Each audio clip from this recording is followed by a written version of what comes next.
କିଏ କ'ଣ କହିବ, କିଏ କ'ଣ ନ କହିବ, କିଏ କ'ଣ ଭାବିବ, କିଏ କ'ଣ ନ ଭାବିବ, ସେ କଥାକୁ ନେଇ କେବେ ମୁଁ ବିଚଳିତ ହେଇନଥାଏ।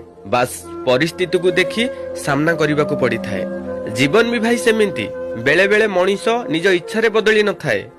ମିଳୁଥିବା ଦୁଃଖ, କଷ୍ଟ, ମାନ, ଅପମାନ ଏସବୁକୁ ସହ୍ୟ କରିବାରେ ଯେତେବେଳେ ସେ ସୀମା ଟପିଯାଏ, ସମୟ ଓ ପରିସ୍ଥିତିକୁ ଦେଖି ସେ ବଦଳିବାକୁ ଚେଷ୍ଟା କରିଥାଏ।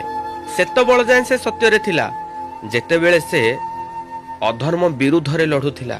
ଯେତେ ଦୁଃଖ ପଡ଼ିଲେ ବି ସେ ସହିବାକୁ କ୍ଷମତା ରଖୁଥିଲା। ଯେତେବେଳେ ସେ ଦୁଃଖକୁ ଦୂର କରିବା ପାଇଁ ଅଧର୍ମର ଆଶ୍ରୟ ନେଲା, ସେତେବେଳେ ଭଗବାନ ତାର ହାତ ଛାଡ଼ିଲେ। ଜାଣିଥିବେ ଭାଇ, ଭଗବାନ ଯାହାକୁ ସାହାରା ନ ଦେଇଥାନ୍ତି ତାକୁ କେହି ବି ଏ ସଂସାରରେ ରଖିପାରନ୍ତି ନାହିଁ।